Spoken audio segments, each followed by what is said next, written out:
Ang Ginoong Hesus diha sa ebanghelyo nga atong nadungog karong Dominggoha nag-asoy og makapakurat nga deklarasyon, a startling declaration diha sa iyang pag-ingon, naghunahuna ba kamo nga mianhi ako aron pagdalag kadait sa kalibutan? Tuganan ko kamo, dili pakigdait ang akong gidala, kundili ang pagkabahin-bahin. I have come not to bring peace, but division. Ang maong pag-asoy sa Ginoo, makahaling dinhi kanato og kalibog.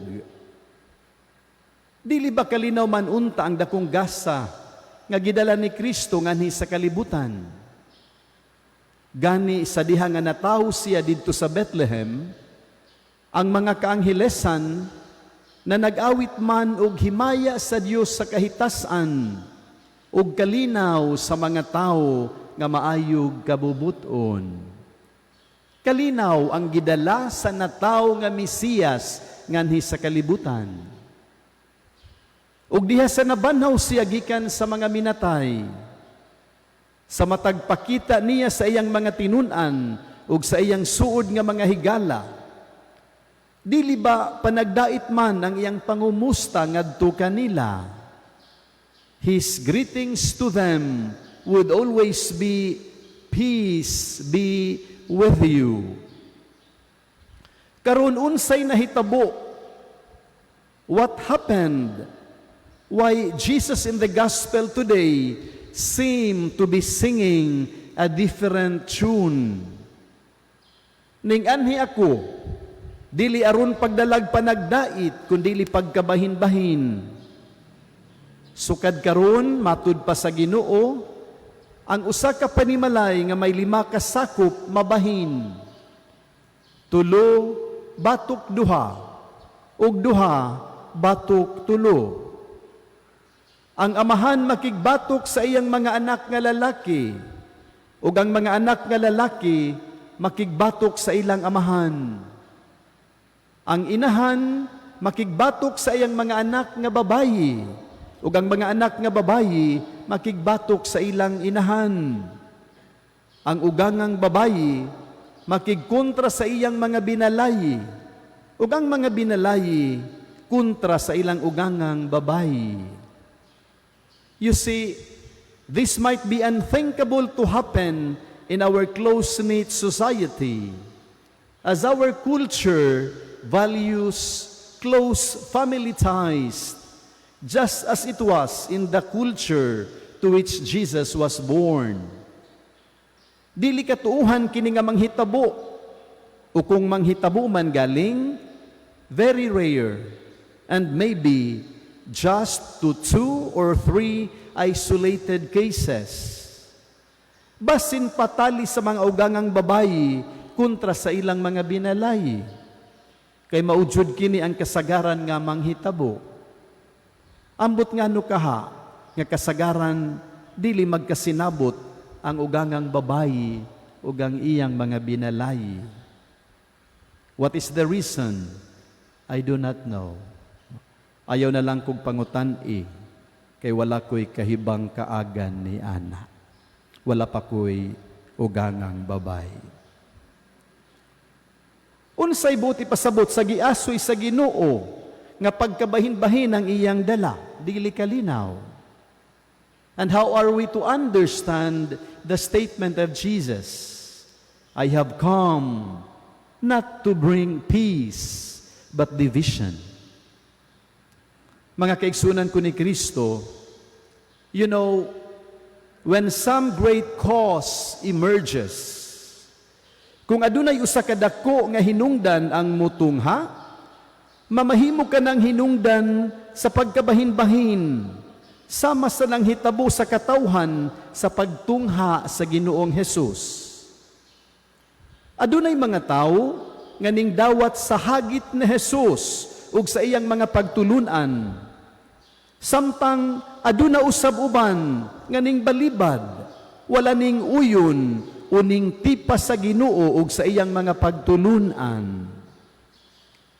Now, to be confronted by Jesus necessarily means to be confronted with a choice whether to accept or reject Jesus and His teachings. Ug ang katawhan na bahin ngadto sa ning dawat sa Ginoo ug sa iyang mga pagtulunan, ug ngadto sa nagdumili pagdawat kaniya ug sa iyang mga pagtulunan. Aning paagiha ang Ginoo nahimo nga simbolo sa pagkabahin, because it's either one is for or against Jesus. It is the idiomatic to be or not to be. Uyon ako kang Jesus o dili. Kung ikaw magdesisyon sa pagdawat kang Jesus, kinahanglan nga ikaw andam nga pagasupakon sa uban nga wala ning uyon sa Ginoo. Ug ang pinakasubo nga pamalandungon, the saddest thing about it is that kasagaran ang imong pamilya ug isig kabanay mo'y unang magdumili kanimo.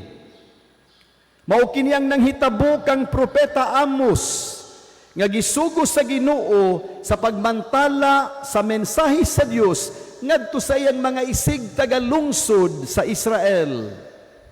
Gidumili siya sa iyang kaugalingong katawhan ug mga kaparientihan. Gipahawa siya sa ilang lungsod. Off with you, visionary. Pahilayo dinhi kanamo.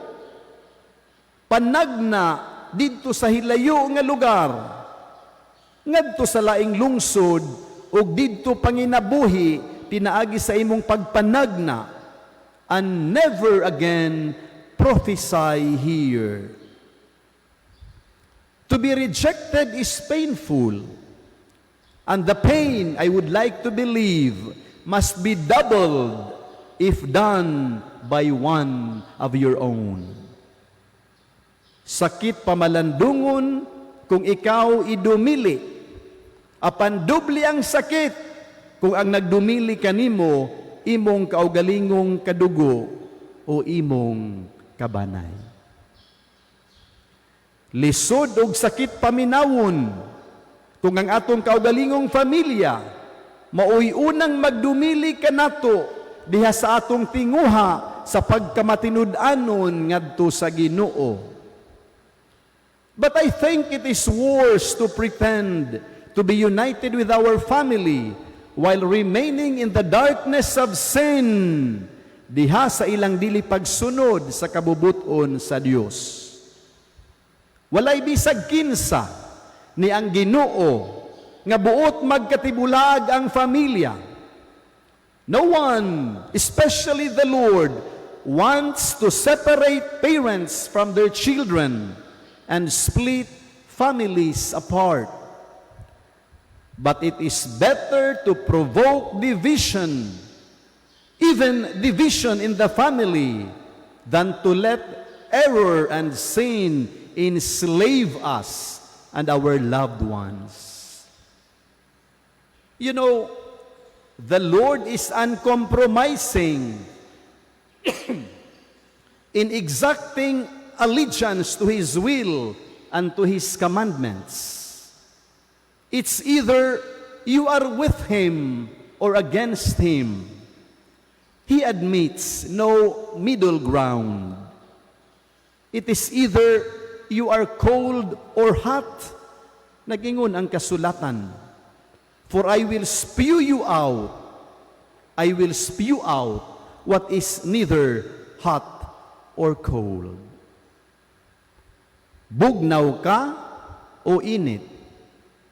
Dili murag bugnaw ug murag init. Matud pa sa mga bata, pag-sure din haoy. It's either you are hot or cold. No middle ground. Neither hot nor cold. I will spew out, says the Lord. Mga kaigsunan ko ni Kristo, this is the essence of Christianity. Loyalty to Christ has to take precedence over the dearest loyalties of this earth. Loyalty to Christ comes over and above loyalty to one's family. Nganong kasagaran isalikway ug dili dawaton ang propeta o ang tigmantala sa mensahe sa Dios? Sige, panglingkod dayon. Okay.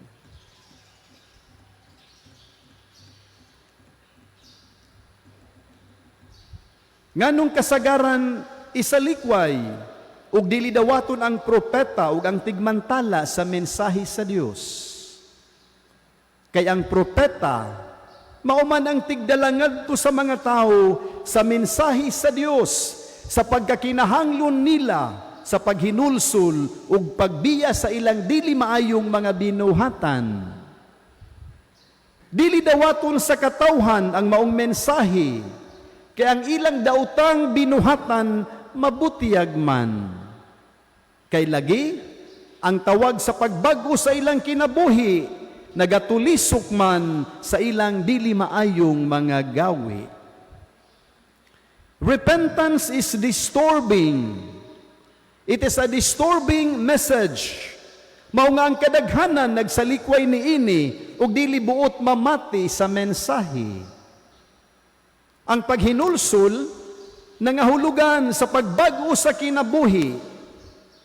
Repentance means to change one's life and then fits one's own actions to this change. Sakit ang paghinulsol. Repentance is painful. It is bound to heart, for it involves a bitter realization that the way we have been following is wrong. And it is bound to disturb, because it means complete reversal of life. Dili kaduha-duhaan, diriyot lamang ang buot maghinulsol, kay kini sakit, o kay kini makadisturbo. Diriyot lamang usab ang buot maghinulsol, because the last thing that most people desire is to be disturbed. To be disturbed doesn't fit well with people. To be disturbed doesn't set well with people, your family included. They would resent and chide you off. As the Italians would say it very succinctly, lasciami in pace. Leave me alone. Leave me in peace. Dili kita buot madisturbo. Kay gani, kanunay nato kining ibatbat sa atong mga ngabil. Pasag dira ko, kay wako maglabot nimo. Mulakaw lang kog ako, unya lakaw lang kog imo. Never disturb me, leave me in peace. Apan ang paghinulsol, makadisturbo. Kay ang buot ipasabot ni ana, ang pagbago sa imong kinabuhi, a complete reversal of your life, and the realization nga hangtod karon ang akong gibuhat, dili isakto, dili tama. Unya ingnon ka, paghinulsol, makadisturbo kini kanako. And I repeat, the last thing that doesn't set well with us is to be disturbed. Mga kaigsunan ko ni Kristo, ang pangutana nga nagpabilin kanato karon, the question that is nagging us now, andam ba kita sa pagsakripisyo? Bisag sa atong kaugalingong pamilya, kung sila makababag sa atong pagsunod sa Ginoo. Kay kung dili pa, then we are not yet fully committed to the Lord. Very demanding. It makes a great demand. It's either you are for me or against me. Apan ato kini hinumduman, Ang usa ka Kristiyano pagasupakon, he is bound to be contradicted sa mga ang Ginoo gisupak o gudumili sa iyang panahon. Ang Kristiyano magdalag maayong balita ngadto sa kalibutan nga nagmaya sa dili maayo. Inay ngilad nga mensahe. A Christian brings good news into the world that rejoices with worst news. Ang Kristiyano nagdalag pagpasaylog paghigugma ngadto sa kalibutan that promotes hatred, discrimination, indifference and violence. Ang gibarugan sa usa ka Kristiyano gikaiktan sa kalibutan. What a Christian represents, the world resents. Let us expect no easy welcome. Kung nagbarug ka kang Kristo, nagbarug ka sa kamatuuran ni Kristo, sa giingon ko, pagasupakon ka. Many people will hate you. And Plato, the philosopher, was right. Sa iyang pag-ingon, nobody is more hated than he who speaks the truth. Walay tawo nga mas pangagikaiktan kay siya nga nag-asoy sa kamatuuran. That's from Plato.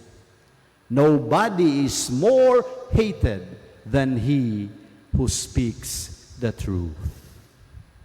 What a Christian represents, the world resents. Kaigsunan, taliwalaan ning mga kalisdanan, ang Ginoo nagpadayon paghihapon sa iyang tawag, sunod kanako. He is still beckoning us all, follow me. Mudawat bagihapon kita sa iyang hagit.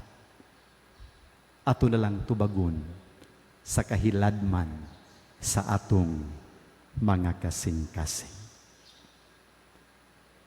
Amen. Manindog, atong ipahayag ang atong pagtuo.